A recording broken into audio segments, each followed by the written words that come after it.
কৃষ্ণ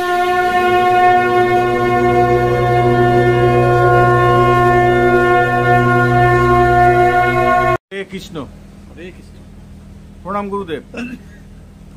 প্রণাম গুরুদেব, আজকে একটা বিষয় নিয়ে আপনাকে জিজ্ঞাসা করার আছে। এই যে আমাদের চারটে যুগ, সত্য, ক্রেতা, দাপর, কলি, এই দেবদাসীর একটা কথা প্রচলন আছে। এই দেবদাসীটা কি জিনিস, কাদের বলা হয়? এটা তেতায় ততটা দেখা যায়নি যতটা দাপরে দেখা গেছে। দাপরে মেয়েরা দেবতারা বিয়ে করেছেন এবং তাদের স্বামী হিসেবে মেনে নিয়েছেন এবং তারা বলতেন আমরা দেবদাসী, দেবতার দাসী। অর্থাৎ তাদের খাওয়ানোর সময় আনন্দ প্রদান করা, তাদের শোয়ার সময়, ঘুম পাড়ানোর সময় আনন্দ প্রদান করা, এগুলো সাধারণত ওনারাই কাজ ছিল, যাতে মানুষ যাতে আনন্দ পায়, দেবতা যাতে আনন্দ পায়, তার জন্য যা যা করার সেটা ওনারা করতেন। এবং এর জন্যে এনারা মানে কখনো বাইরে বেরোতেন না। দেবতাদের সিঙ্গার করা, অনেক কিছু ব্যাপার, সবে ওই তো বললাম, দেবতাদের খুশি করার জন্য যা যা করণীয় সেগুলো ওনাদের উপর ভার ছিল।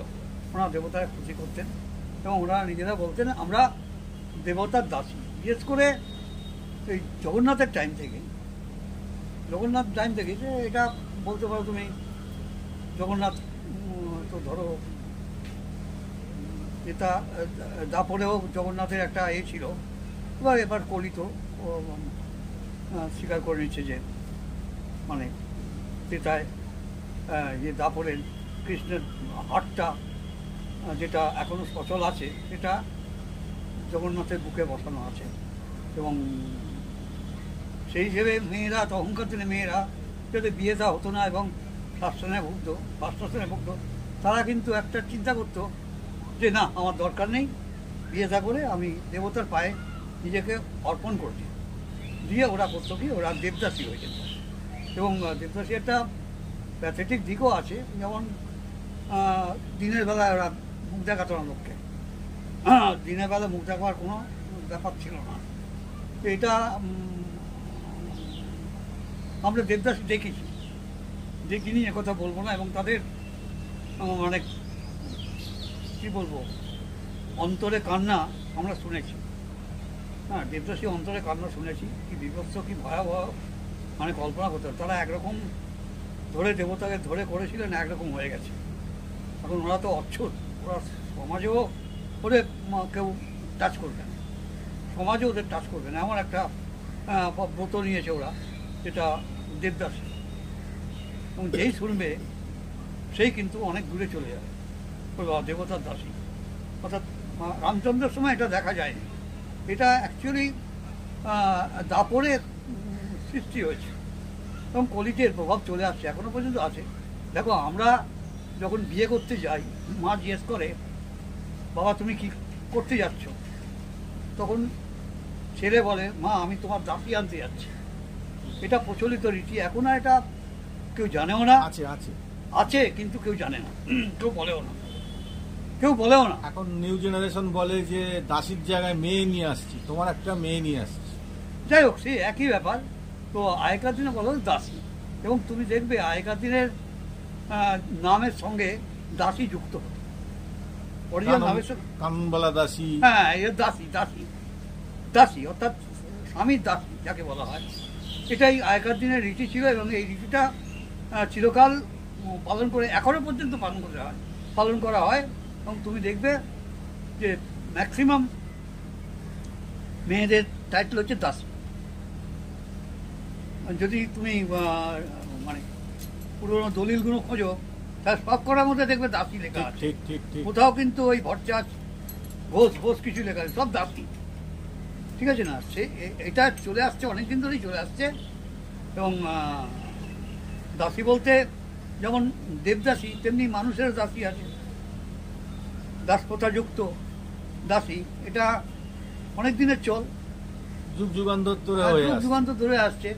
এবং ছেলে যখন বিয়ে করতে যেত, মা জিজ্ঞেস করতো কোথায় যাচ্ছ, না তোমার দাসী আনতে যাচ্ছি, এটা বলা হতো। এখন মেয়ে বলে কি বলে আমি জানি না, এখন বলে কিনা মেয়ে আনতে যাচ্ছি, বলে কিনা আদৌ বলে কিনা আমি জানি না, তবে হ্যাঁ, দাসী আনতে যাচ্ছি এ কথাটা একেবারে অ্যাপ্রোপ্রিয়েট যে আমি তোমার দাসী আনতে যাচ্ছি, এটাই বলা হতো আগেকার দিনে। তো যাই হোক, সেটাও দাসী। এখন মেয়েরা জন্মেছে দাসীর জন্য। দাসপ্রথা, আগেকার দিনে দাসপ্রথা চালু ছিল, এবং কি ভয়ঙ্কর সেটা এখনকার মেয়েরা টের পাচ্ছে, হাড়ে হাড়ে টের পাচ্ছে। আগেকার দিনের লোকেদের আচার ব্যবহার, হওয়ার চরিত্র একরকম ছিল, আর এখন আবার আর এক রকম হয়েছে। এখন আর সেই জায়গা নেই। এখন দাসী প্রথা কেউ বললে মেয়েরা রেগে যায় প্রচন্ড। দাসী কি আবার, কিসের দাসী? ঠিক আছে না, এটা এখন তো মেয়েদের মুখে মুখে হয়ে গেছে, ওরা কোনো অবস্থাতে এটাকে স্বীকার করতে চায় না। দাসী কি আবার? হ্যাঁ, লিভ টুগেদার, আমরা একসঙ্গে বিজনেস হবো, অথচ বিয়ে করবো না, এটাই লিভ টুগেদার কি বলা হচ্ছে। এটা আমরা তো এখন দেখতে পাচ্ছি আস্তে আস্তে এই প্রথাগুলো উঠে যাচ্ছে। গুরুদেব, পুরীর মন্দিরে যে নাট মন্দির আছে, বেশ কিছু বছর আগে পর্যন্ত আমি শুনেছি যে সকালবেলা এই দেবদাসীরা নৃত্য করে জগন্নাথ দেবের ঘুম ভাঙাতে, অবশ্যই রাত্রিবেলা শয়নের আগে তখনও এনারা নৃত্য করে গান গেয়ে শয়ন পাড়াতেন জগন্নাথ দেবকে। রাজাদেরও কি এই দেবদাসীদের নিয়ে কিছু? না, আরো রাজাদের হারেম ছিল। এখন অনেক আমি দেখেছি অনেক জায়গায়, কুচবিহার রাজাদের, নরনারায়ণ, রূপনারায়ণ, আমি ছিলাম অনেকদিন, তো ওদের দেখেছি কোনো ভালো মেয়ে বিয়ে টিয়ে হলে রাস্তা থেকে লুট করে নিয়ে যেত, হারেমে রাখত। যার ফলে ওদের একটা সৃষ্টি হচ্ছে কি, হ্যাঁ, রূপনারায়ণ, নরনারায়ণ, এদের একটা বংশ তৈরি হয়ে গেছে, সেই মেয়েটিকে তারা আলাদা বাড়ি করে রেখে দিত। একদম, বাড়ি নয়, হারেমে রেখে দিত, এবং যথেষ্ট সুখ ভোগ করতো তাদের নিয়ে। নারায়ণ তাদের উপাধি, আমার রাজার উপাধি, যা সে উপাধি ভোগ করত। মানে নারায়ণ কথাটা ব্যবহার করা হতো কুচবিহারে। তুমি ঘরে ঘরে দেখবে সব নারায়ণ। তারা কি দেবতাদের সঙ্গে নিজেদেরকে তুলনা করতো?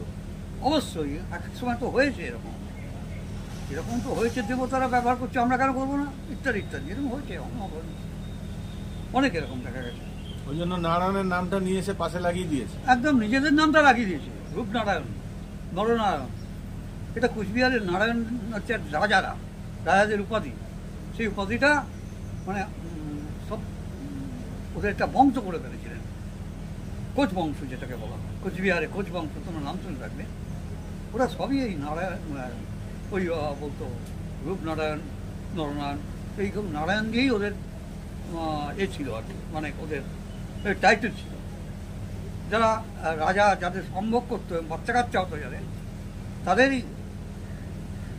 এটা আমরা নিজের চোখে দেখেছি, কুচবিহারে যখন ছিলাম তখনও দেখেছি। নারায়ণ, তখন রাজার আধিপত্যটা খুব কম ছিল না, তখনও রাজার আধিপত্য আজ থেকে 25-30 বছর আগে কথা বলছি, আরও বেশি, 40-50 বছর আগে, তখন তাদের খুব কম ছিল না। নারায়ণদের, ওদের রাজাদের কম ছিল না।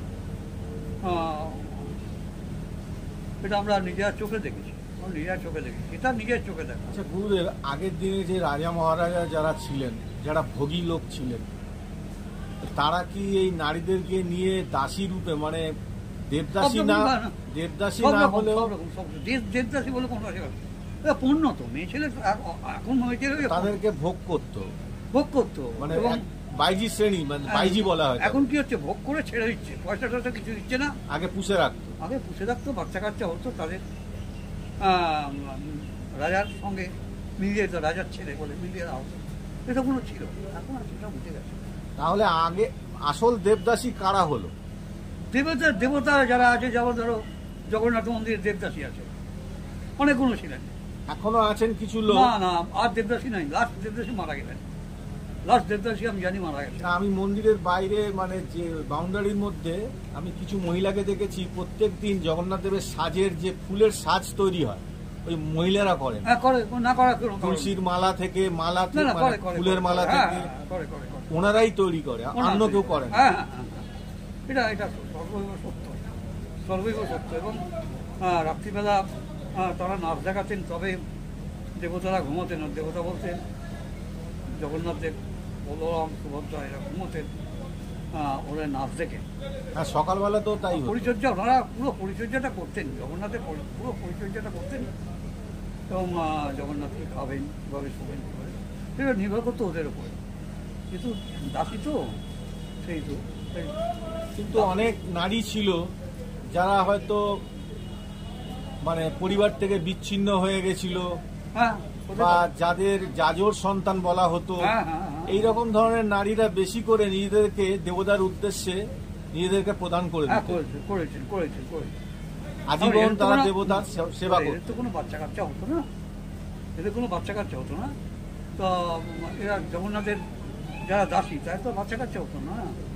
তারা এই নাচ দেখাতে এ করতে করতে মারা যেত, একটা করে মারা যেত। এখন আর কেউ নেই, দেবদাসী বলে কেউ নেই, শুনেছি।